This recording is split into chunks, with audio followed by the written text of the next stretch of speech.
तो इतनी सारी वीडियोस बनाने के बाद में अब जो है ये वीडियो है हॉकी की। ठीक है, इससे पहले मैं 2 गेम्स की करवा चुका हूँ, कबड्डी और बैडमिंटन आई थिंक। नहीं नहीं नहीं, कबड्डी और हाँ बैडमिंटन ही कराया है मैंने अभी। तो वो कबड्डी और बैडमिंटन के लिए आप चैनल पे जाकर के देख लीजिएगा। इसमें हम लोग हॉकी को जो है पूरी तरीके से खत्म करेंगे। हॉकी को पूरी तरीके से खत्म करेंगे कि हॉकी में क्या क्या है और इम्पोर्टेंट है जो भी एनसीईआरटी में है। देखो मैं फिर बता रहा हूँ, जितनी भी वीडियोस मैंने अभी तक बनाई है वो टोटल की टोटल सारी की सारी एनसीईआरटी पर ही बेस्ड है। एनसीईआरटी का ही पूरा का पूरा डाटा मैंने उठा करके वीडियोस बनाई है। ठीक, इससे पहले वाली वीडियोस में ऐसा होता था कि मैं वीडियो रिकॉर्ड कर रहा होता था तो मुझे मैं जल्दी जल्दी जल्दी थोड़ा सा ये लगता था कि अरे जल्दी से बता दो सारी बातें। तो वो अब मेरी धीरे धीरे धीरे धीरे उस चीज को मैंने ओवरकम किया है और अब से जो वीडियोस आएंगी वो आपको लगेगा कि हाँ बहुत अच्छी हैं। ठीक है, और इसमें भी मैंने हॉकी की वीडियो बनाने में भी टाइम लिया, मतलब सॉरी इसका जो पीडीएफ बनाया उसमें भी मैंने प्रॉपर टाइम लिया, और जो इसकी वीडियो रिकॉर्डिंग है वो भी हमें प्रॉपर तरीके से तुम लोगों को समझाते हुए चलूंगा चीज़ों को। ठीक है, और इसके बाद में जो हिस्ट्री वाला जो पोर्शन है वो मैं लाइव पढ़ाऊंगा। तो इसके लिए आप चैनल को सब्सक्राइब कर लीजिए। और नोट्स के लिए, नोट्स जो है वो फ्री है सारे बच्चों के लिए, ऐसा नहीं है कि मैं जो पीडीएफ नोट्स है उसका कोई पेड है, नहीं, पीडीएफ नोट्स जो है वो सारे बच्चों के लिए फ्री है, वो आपको मिल जाएंगे टेलीग्राम पे, और टेलीग्राम की लिंक मिल जाएगी आपको डिस्क्रिप्शन में। पेड जो है वो मैं बता देता हूँ, पेड जो है वो ई बुक है। ई बुक जो है वो ई बुक पेड है, और ई बुक के साथ में जो मैं डेली क्वेश्चन अपडेट करता हूँ उस ई बुक में, क्योंकि ई बुक मैंने जब शुरुआत में मैं ई बुक प्रिपेयर कर रहा था तो बच्चे क्योंकि जल्दी में थे कि नहीं सर ई बुक दे दीजिए, ई बुक दे दीजिए, ई बुक दे दीजिए, तो मैंने जितनी मेरे पास में ई बुक प्रिपेयर थी मैंने बच्चों को दे दी थी। मैंने कहा ठीक है ये ई बुक लो, और जो एक्स्ट्रा मैं ई बुक के आगे का जो भी मटेरियल जिस तरीके से मैं ई बुक में ऐड करता वो मैं अब ऐड कर रहा हूँ जो भी, तो वो मैं एक एक पीडीएफ करके 100 क्वेश्चन या 150 क्वेश्चन या जिस तरीके से हम उस चीज को फ्रेम करते हैं उस तरीके से उन बच्चों तक पहुंच जाती है। ठीक है, तो अगर ई बुक भी लेनी है तो भी आपको चैनल में ज्वाइन होना पड़ेगा। ठीक है, तो वहां से आप चैनल में डिटेल से आप ई बुक भी ले सकते हैं। तो अब हम लोग अपनी क्लास को जो है वो स्टार्ट करते हैं। तो सबसे पहले हॉकी के बारे में ये जानना होता है कि हॉकी होती कितनी तरीके की है ना। जैसे क्रिकेट में गेम के टाइप होते हैं कि वनडे होता है, टेस्ट मैच होता है, लीग्स होती हैं जैसे आईपीएल हो गई, ठीक है, वर्ल्ड कप होता है। तो उसी तरीके से हॉकी में क्या होता है कि हॉकी बेसिकली 4 तरीके की गेम, मतलब 4 तरीके का गेम होता है। पहला हमारा फील्ड हॉकी होता है जो हमारा फील्ड में खेला जाता है। अब फील्ड हॉकी कहाँ खेला जाएगा, इंडोर तो खेला नहीं जाएगा। फील्ड हॉकी फील्ड पे खेला जाता है, ग्रास कोर्ट होता है, इसका जो कोर्ट होता है वो कैसा होता है, ग्रास कोर्ट होता है। दूसरा हमारा आइस हॉकी होता है, ये दो ज्यादा फेमस है उसलिए मैं बात कर रहा हूँ, फील्ड हॉकी दूसरा ice hockey. Ice hockey ice पे खेला जाता है, क्योंकि अब आइस पे खेलना है तो आइस पे हम नॉर्मल शूज पहन के तो खेलेंगे नहीं, तो उसके लिए हम लोग जो ब्लेड स्केट्स होते हैं वो वाली पहनते हैं, जो एक स्केट्स होते हैं जिनमें नीचे ब्लेड होती है। रोलर स्ट्रीट हॉकी क्या होता है, या स्ट्रीट हॉकी, उसमें हम लोग रोलर स्टेट जो रोलर स्केट्स होते हैं वो पहन के खेलते हैं। ठीक, 3 टाइप तो ये हो गए। चौथा टाइप इंडोर हॉकी होता है। इंडोर हॉकी जो छोटे टूर्नामेंट होते हैं या छोटे गेम होते हैं उसमें कम लोगों की टीम होती है। ऐसा नहीं है कि फील्ड हॉकी में जितने प्लेयर होते हैं उतने ही इंडोर हॉकी में होते हैं, ऐसा नहीं होता। इंडोर हॉकी में प्लेयर्स जो नंबर ऑफ प्लेयर्स होता है वो कम होता है। ठीक, आगे चलते हैं। ये समझ में आया ना, 4 तरीके का होता है। नोट्स आपको पीडीएफ सेम पीडीएफ मिल जाएगी टेलीग्राम पे, तो नोट्स आपको नोट करने की भी जरूरत नहीं है। ठीक, और एकदम पॉइंट टू पॉइंट लिखा हुआ, इतना शॉर्ट नोट लिखा हुआ और ऐसे लिखा हुआ है फ्लो चार्ट बना बना के कि अगर डिस्क्रिप्टिव में भी हॉकी पूछता है ना तो ये हेडिंग डालते हैं बच्चे, there are 4 type of hockeys, number 1 field hockey, number 2 ice hockey, number 3 roller hockey, number 4 indoor hockey.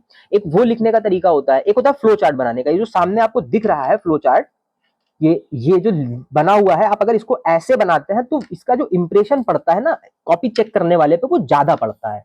ठीक, आगे बढ़ते हैं। तो आगे आता है जो हमारा डिफरेंस होता है वो क्या होता है फील्ड हॉकी और आइस हॉकी में। तो सबसे पहले तो सरफेस का डिफरेंस होता है। फील्ड हॉकी हम कहाँ खेलेंगे, फील्ड में खेलेंगे। फील्ड में क्या होती है बेटा, घास होती है। आइस हॉकी हम कहाँ खेलते हैं, बर्फ पे खेलते हैं। ठीक है, प्लेयर कितने होते हैं, फील्ड हॉकी में हमारे 11 प्लेयर्स होते हैं, आइस हॉकी में 6 प्लेयर्स होते हैं। गियर्स जो हम मेन जो गियर वो गियर्स जो हमारे दोनों में चेंज होते हैं उनकी बात कर रहा हूं, बाकी शिन गार्ड में दोनों में लगाते हैं बच्चे, हेलमेट दोनों में लगाना पड़ता है। ठीक है, तो इसमें हम क्या करते हैं, बॉल होती है हमारे पास में और क्लीट्स होता है। क्लीट्स क्या होता है, जो हॉकी के शूज होते हैं, है ना, जो हॉकी के शूज होते हैं उनको क्लीट्स बोलते हैं। जैसे शूज जो है, शूज का मतलब जूता होता है, but there are various type of shoes. Boots भी होते हैं, स्नीकर्स भी होते हैं, स्पोर्ट शूज भी होते हैं, क्लीट्स भी होते हैं। ठीक है, तो हॉकी शूज को हम लोग क्या बोलते हैं, क्लीट्स बोलते हैं। और जो आइस हॉकी पे हम स्केट्स पहनते हैं और उसमें हमारे पास में पक होता है, बॉल नहीं होता है, पक होता है, गोल सा एक गोल डिस्क होती है, इस तरीके से सर्कुलर डिस्क होती है। उसको हम लोग क्या बोलते हैं, पक बोलते हैं। तो आइस हॉकी में हमारे पास में जो गेम खेलते हैं वो किससे खेलते हैं, पक से। और फील्ड हॉकी में हमारे पास में बॉल होती है, ठीक है। फिजिकलिटी की बात करें तो इसमें हमारी जो टेक्निक होती है वो मेन होती है, और आइस हॉकी में जो है हाई स्पीड बॉडी चेकिंग, की बॉडी आपस में टकराती है ना, क्योंकि हम लोग स्केटिंग कर रहे हैं, तो स्केटिंग में हमारे पास में जो मूवमेंट होता है वो पूरा हमारे बस में नहीं होता है, कि अगर हम स्लाइड कर रहे हैं तो स्लाइड को हम रोक तो सकते हैं, लेकिन वो किस तरीके से रोकना है वो चीजें मैटर करती हैं, ठीक। आगे बढ़ते हैं। ग्राउंड, तो हॉकी ग्राउंड जो है होता कितना है, इसका जो जो टोटल वो होता है डायमेंशन, वो क्या होता है 91.40 इंटू 55 मीटर, ये इसका टोटल डायमेंशन होता है, ठीक। ये हमारी एक मिडिल लाइन होती है, ये लगभग हमारे सारे कोर्ट पे जितने भी हम गेम खेल रहे होते हैं उनमें सब में होता है, वो हॉकी हो, बैडमिंटन हो, फुटबॉल हो, हैंडबॉल हो, उसमें सब में एक मिडिल लाइन होती है, ठीक। उसके बाद में एक गोल लाइन होती है, ये गोल लाइन होती है, ये जो इधर साइड ये है ये गोल लाइन होती है, कि हमको गोल यहीं से करना होता है। ये कितनी दूर होती है, 60 यार्ड दूर होती है। ये हमारी shooting circle, sorry goal line को ही शूटिंग सर्कल भी कहते हैं, ये इधर हमने लिख दिया, अच्छा ये शूटिंग लाइन है, ये शूटिंग लाइन है, ठीक है। इस शूटिंग लाइन के बाहर ये जो होता है ये पेनाल्टी एरिया होता है, कि यहाँ से शूट नहीं कर सकते हम लोग डायरेक्ट गोल को, और ना ही ऐसा भी नहीं है कि हम दौड़ते चले जा रहे हैं गोल के बिल्कुल पड़ोस में पहुंच के हम बॉल को शूट कर रहे हैं, ठीक। तो इस चीज को ध्यान रखना, ये पेनाल्टी स्पॉट इधर होता है, और ये जो हमारी गोल लाइन होती, जो शूटिंग सर्कल होता है, ये 14.6 मीटर की डिस्टेंस पे होता है, ठीक। इस डिस्टेंस से ही हमको शूट करना होता है अपना गोल, ऐसा नहीं है कि अंदर घुसे जा रहा है।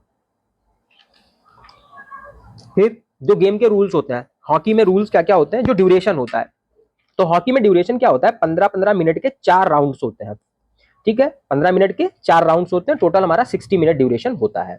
60 मिनट गेम खेलने का ड्यूरेशन होता है। अगर जो बीच में हम 15-15 मिनट के राउंड्स में ब्रेक भी लेते हैं, लेकिन अगर 15 मिनट में कोई अप्रत्याशित घटना हो जाती है जिसकी वजह से हमारा 5 मिनट के लिए मैच रुक जाता है, तो हम फिर से कंटिन्यू करते हैं, तो उस 5 मिनट को नहीं जोड़ा जाता। जैसे कोई भी गेम होता है तो उसमें जितनी देर गेम चल रहा है वो राउंड जोड़ा जाता है, कि हाँ 10 मिनट हमने खेला, उसके बाद 5 मिनट किसी कोई प्लेयर इंजर हो गया तो 5 मिनट हमें उसमें लग गया, तो उस 5 मिनट को नहीं जोड़ा जाएगा, फिर हम 5 मिनट एक्स्ट्रा देंगे, वो हमारा 15 मिनट का एक राउंड कंप्लीट होगा, ठीक। ये हो गया। गोल करना क्या होता है, field goals must be taken inside the shooting circle. हाँ, तो शूटिंग सर्कल के अंदर से ही गोल करना है ना, शूटिंग सर्कल के बाहर तो पेनाल्टी एरिया होता है, कि कहां से तुम गोल कर दोगे, ऐसे बहुत दूर से भी नहीं करना है, ठीक है। शूटिंग सर्कल इससे पहले वाली स्लाइड में भी बताया ना। कार्ड और पेनाल्टी क्या होता है, 3 तरीके के कार्ड होते हैं, green, yellow, red. Green card का मतलब है 2 मिनट के लिए प्लेयर सस्पेंड होगा। येलो कार्ड का मतलब होता है 5 मिनट या 5 मिनट से ज्यादा, हमने 10 मिनट के लिए सस्पेंड कर दिया, मैंने कहा ठीक है अब तुमने ये गलती करी है, तुमको पेनाल्टी दे दिया, क्या दे दिया, येलो कार्ड दे दिया। रेड कार्ड का मतलब होता है भैया जाओ घर। रेड कार्ड का मतलब क्या होता है कि कुछ बड़ा कांड कर दिया, जैसे हॉकी स्टिक से किसी, मतलब हॉकी स्टिक को इस तरीके से चलाया कि सामने वाले प्लेयर के मुंह पे लगी, है ना। तो अगर हमको लगा कि हाँ ये गलती से लगी है, तो हमने उसको ग्रीन कार्ड दे दिया कि चलो ठीक है 2 मिनट तक तुम अपना एग्रेशन जो है वो शांत करो। अगर हमको लगा नहीं ज्यादा बड़ी गलती कर दी तो मैंने येलो कार्ड दे दिया, मैंने कहा नहीं अब तो तुम्हें 10 मिनट या 5 मिनट से ऊपर, 5 मिनट का ऊपर कुछ भी हो सकता है। अगर मुझे लगा कि नहीं इसने जानबूझ के मारी है हॉकी, तो हम क्या करेंगे कि भैया येलो रेड कार्ड और अपने घर जाओ, ठीक है। तो ये 3 तरीके के कार्ड होते हैं और पेनाल्टी होती है। ये एमसीक्यू में भी आ सकता है ना, कार्ड और पेनाल्टी, कि हॉकी हॉकी के गेम में हरे कलर का कार्ड किस तरीके की पेनाल्टी के लिए दिया जाता है, ठीक है। फिर आगे बढ़ते हैं। भारतीय हॉकी का स्वर्णिम युग, ये स्लाइड बहुत इंपॉर्टेंट है, बाकी पीडीएफ तो आपको मिल ही जाएगी टेलीग्राम के चैनल पे। इस स्लाइड का अलग से स्क्रीनशॉट ले लो। क्यों ले लो, क्योंकि ये जो 28 साल का टाइम है, 1928 से 1956, the time period between 1928 to 1956, it is the golden period of Indian hockey.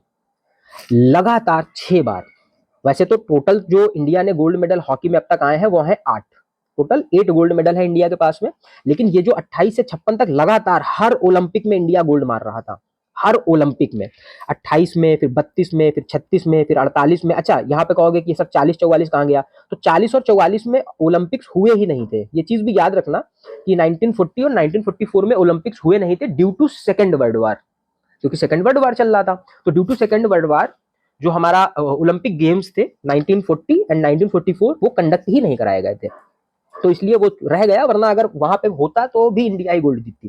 फिर 48, 52 और 56, ये 6 गोल्ड मेडल लगातार आना बहुत बड़ी बात होती है। फिर इसमें क्या रहा है कि टोटल जो 24 मैच इंडिया ने खेले और 24 मैच जीते हैं, है ना, क्योंकि एक उसमें 4 मैचेस होते हैं ना 15-15 मिनट के, तो 6 बार गोल्ड जीता। अब इस चीज को समझना, क्वेश्चन कैसे आ सकता है कि इंडिया ने कितने मैच खेले, तो 6 गोल्ड मेडल जीते हैं और 24 मैच खेले हैं। फिर क्या होता है, टोटल गोल्स कितने मारे हैं, 178 गोल्स मारे हैं, और सिर्फ 7 गोल ऐसे थे जो इंडिया के अगेंस्ट पड़े थे।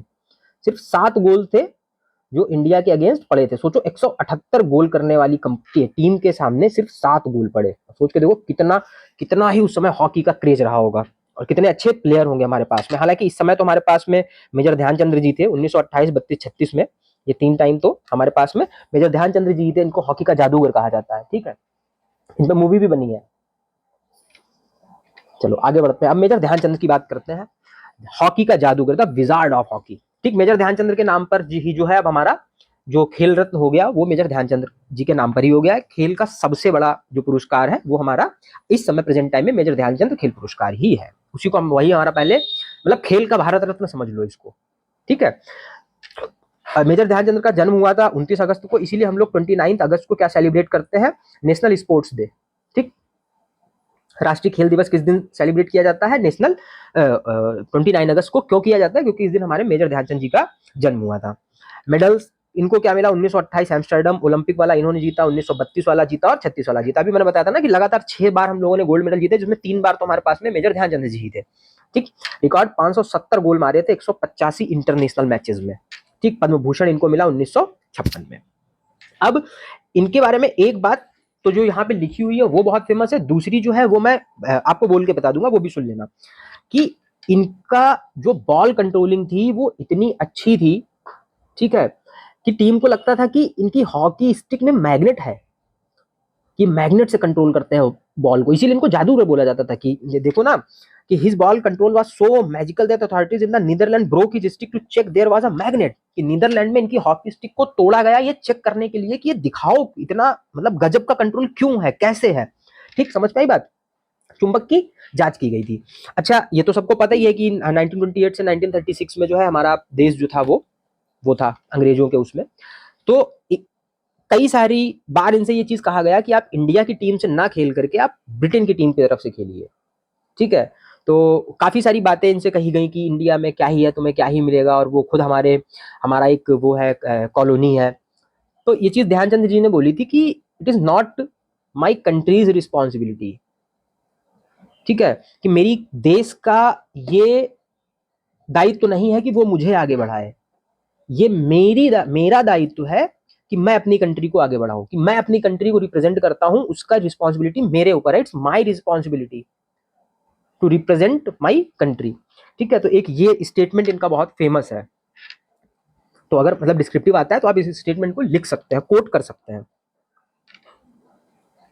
ठीक है। आगे बढ़ते हैं, हॉकी के अन्य दिग्गज जो बाकी हैं, तो बाकी हमारी धनराज पिल्लै जी हैं, लेसी क्लॉडियस है, ये बाहर के हैं, और संदीप सिंह, ठीक है। धनराज पिल्लै क्यों, इनको राजीव गांधी खेल रत्न मिला है 1999 में। यही मेजर ध्यानचंद्र खेल रत्न की ही बात कर रहा हूं मैं। मेजर ध्यानचंद्र खेल रत्न पुरस्कार जब शुरुआत हुई थी तो राजीव गांधी जी के ही नाम से हुई थी, और ठीक है, इसका नाम चेंज करके बाद में मेजर ध्यानचंद्र खेल रत्न पुरस्कार किया गया है, ठीक। और उसके बाद में लेसी क्लॉडियस, इन्होंने क्या किया है, holds of distinction of maximum Olympic hockey gold medal, सबसे ज्यादा अब तक के जो गोल्ड मेडल है वो इनके पास में, ठीक। और ये जो संदीप सिंह है ये हमारे ड्रैग फ्लिकर है। अब बात करते हैं हॉकी स्टिक। तो सबसे पहले हॉकी स्टिक कैसे बनती थी, लकड़ी से बनती थी भाई, कोई मेटल जब था नहीं तो हम लोग किससे हॉकी स्टिक बनाते थे, लकड़ी से बनाते थे, ठीक, लकड़ी से, हैवी एस से बनाते थे, डिफिकल्ट टू कंट्रोल, और उसके साथ में हम क्या पहनते थे, लेदर के बूट्स पहनते थे। अब उसके बाद में जब 1960s के आसपास हम लोगों ने हॉकी किससे बनाना शुरू किया, फाइबर ग्लास से, ठीक। फाइबर ग्लास में क्या था कि लकड़ी से हल्की होती है, लकड़ी से थोड़ा सा हल्का होता है फाइबर ग्लास, और थोड़ा सा मजबूत होता है, थोड़ा सा टिकाऊ होता है। प्रेजेंट टाइम में अब हम लोग क्या कर रहे हैं, 1995 के बाद से अब हम लोग बनाते हैं कार्बन फाइबर से। आप सभी जानते होंगे कार्बन फाइबर बहुत हार्ड मेटल, मतलब बहुत हार्ड सब्सटेंस है, मेटल तो नहीं कहेंगे, हार्ड सब्सटेंस है, ठीक है, और बहुत महंगा है, ठीक, हार्ड है, महंगा है और हल्का है, इसलिए हम आप किस चीज से बनाते हैं, कार्बन फाइबर से, ठीक। तो ये चीज आ सकती है, ये आप लोग याद रखिएगा कि शुरुआत में जो हॉकी स्टिक थी, इसको डिस्क्रिप्टिव में भी अगर लिखना होता है ना तो आप इस तरीके से लिख सकते हैं कि हॉकी स्टिक का विकास, या इस तरीके से जब हॉकी के बारे में कोई क्वेश्चन आएगा तो आप इस चीज को ऐड कर सकते हैं कि प्रारंभ में हॉकी स्टिक का निर्माण लकड़ी से होता था, परंतु लकड़ी अत्यधिक वजन होने के कारण 1960 के दशक में इसका निर्माण, हॉकी स्टिक का निर्माण फाइबर ग्लास से होने लगा। और वर्तमान समय में, अगर ये नहीं भी याद रहता ना 1995 के, तो याद है ना कि वर्तमान में कार्बन फाइबर से बन रही है, परंतु वर्तमान में हॉकी स्टिक का निर्माण कार्बन फाइबर से किया जाता है क्योंकि कार्बन फाइबर अत्यधिक मजबूत, हल्की और टिकाऊ पदार्थ है। ठीक है, चलो आगे बढ़ते हैं। आगे जो गियर्स है उनकी बात करते हैं, सेफ्टी की। तो सबसे पहले हेलमेट आता है, हेलमेट और फेस मास्क, ये लगभग सारे गेम्स में, जिन गेम्स में भी चोट लगने का खतरा रहता है सब में लगाया जाता है। माउथ गार्ड या डेंटल प्रोटेक्शन के लिए लगाया जाता है, जो इसको हम लोग गम गार्ड भी कहते हैं। वो माउथ गार्ड होता है इस तरीके से, जो मोस्टली बॉक्सिंग वाले लगाते हैं, इस तरीके से उसको मुंह के अंदर दबा लिया जाता है दांतों के बीच में। हॉकी स्टिक पता ही है। चेस्ट और लेग गार्ड, ये चेस्ट गार्ड होता है जो चेस्ट पे पहना जाता है, लेग गार्ड होता है जो पैर में पहना जाता है। शिन गार्ड भी पैर में पहना जाता है। ये जो नीचे वाला होता है ना, ये शिन गार्ड होता है जो इस पे पहना गया है। टीबियो फिबुला, जो नीचे वाली हड्डियां होती है नी पटेला के नीचे और एंकल के ऊपर, तो ये वाला जो है ये शिन गार्ड होता है। ओके, क्लीट्स किसको बोलते हैं, अभी बताया था मैंने, हॉकी के लिए जो शूज यूज होते हैं इनको हम लोग क्लीट्स बोलते हैं। ठीक है, क्लीट्स या टर्फ शूज भी बोलते हैं इन्हीं को। तो क्लीट्स किसको बोलते हैं, हॉकी शूज को क्लीट बोलते हैं। ओके, आगे बढ़ते हैं। फिर अब यहाँ पे बात करेंगे फिजिकल फिटनेस की, क्योंकि बहुत सारे बच्चे कमेंट कर रहे थे कि सर फिजिकल फिटनेस करा दीजिए, फिजिकल फिटनेस करा दीजिए।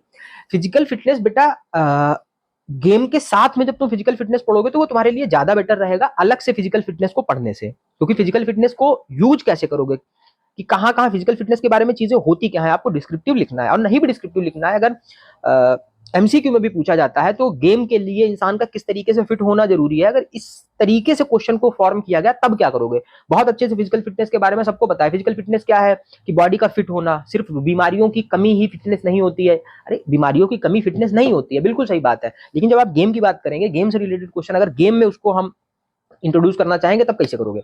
ठीक है, तो यहाँ पे समझो जो हम आज जो टॉपिक हमने इसमें ऐड किया, और ऐसे में हर गेम में फिजिकल फिटनेस के बारे में थोड़ी बातें आप लोगों को बताता चलूंगा।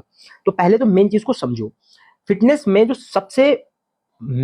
सबसे कोर बात होती है वो क्या होती है, वो होती है ये हमारी सांस लेने की क्षमता। ब्रीथिंग से रिलेटेड है। ब्रीथिंग में क्या होता है, दो चीजें होती हैं, एक तो एरोबिक सिस्टम होता है, एक हमारा एनारोबिक सिस्टम होता है। ठीक, एरोबिक सिस्टम वायवीय सिस्टम।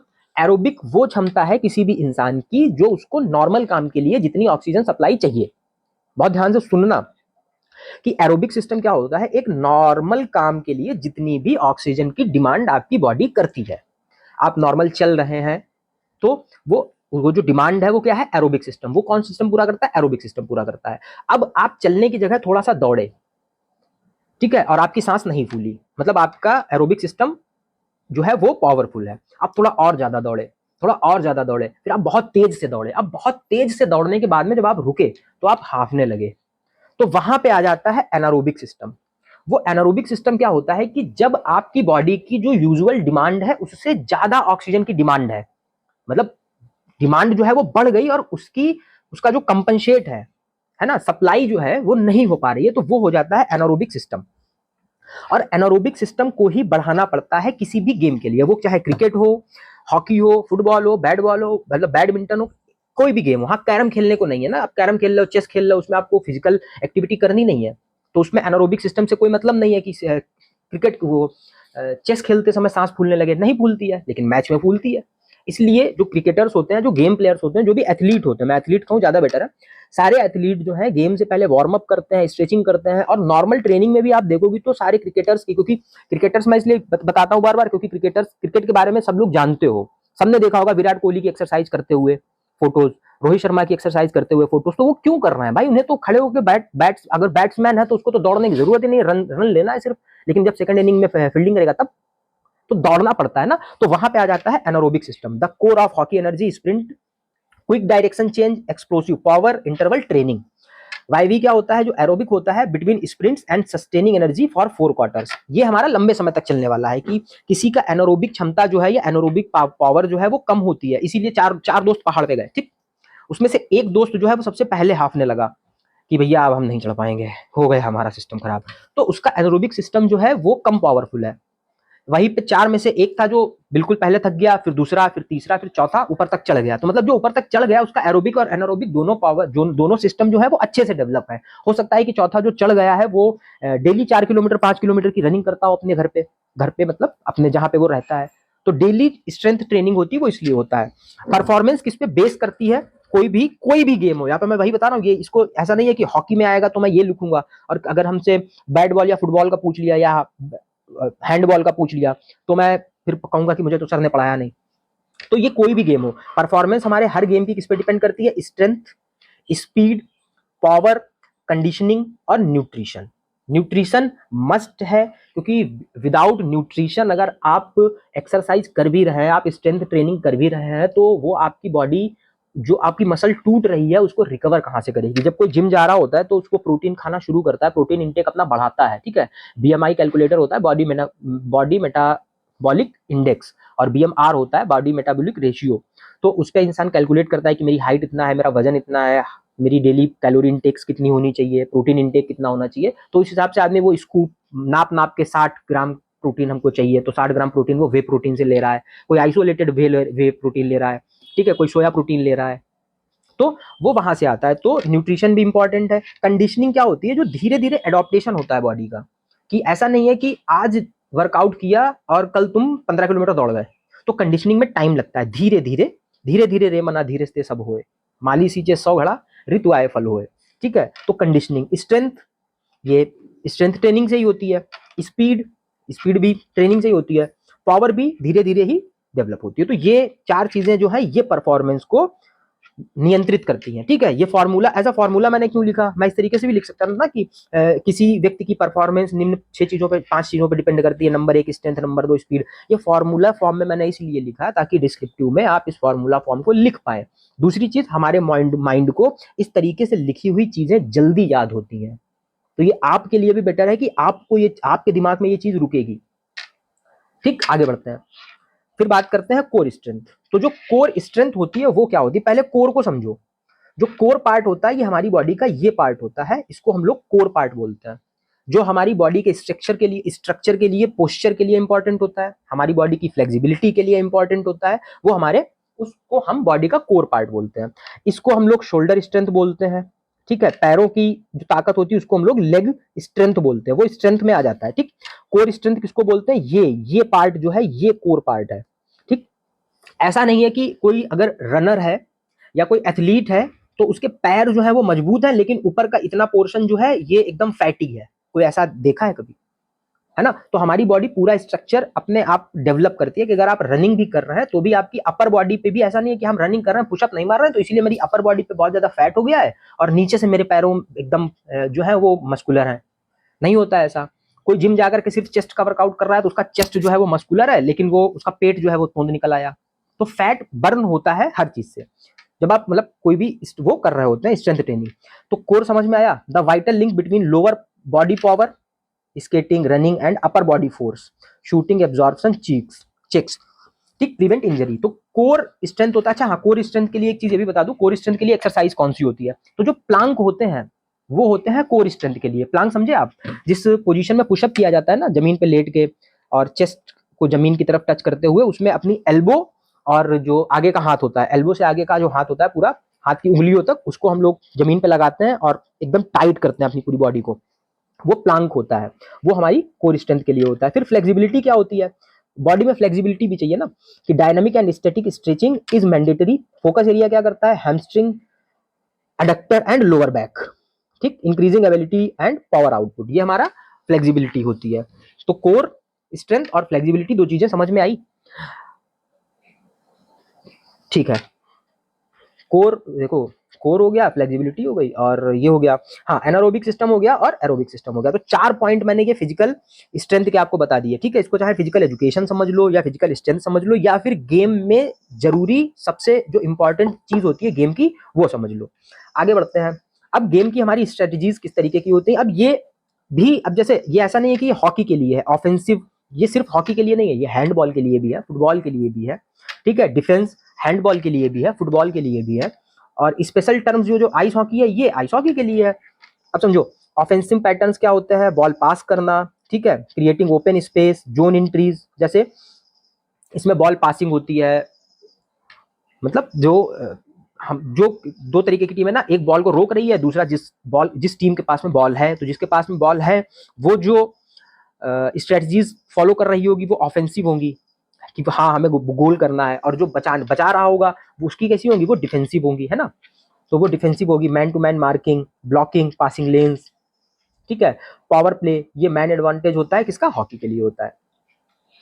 फिर आगे बढ़ते हैं, अब जल्दी से इसकी हम लोग पूरी एक बार हिस्ट्री देख लेते हैं। हम लोगों ने क्या क्या पढ़ा, हम लोगों ने हॉकी पढ़ी। हॉकी की हिस्ट्री में 1928 से 1956 हमारा गोल्डन एरा था, जिसमें हमारे पास में 6 गोल्ड मेडल आए। टोटल हमारे पास में कितने गोल्ड मेडल आए हैं, 8 गोल्ड मेडल आए हैं। फील्ड कितनी होती है, 91.4 इंटू 55 मीटर होती है, ठीक है। 23 मीटर पे लाइन होती है, पेनाल्टी स्पॉट्स होते हैं।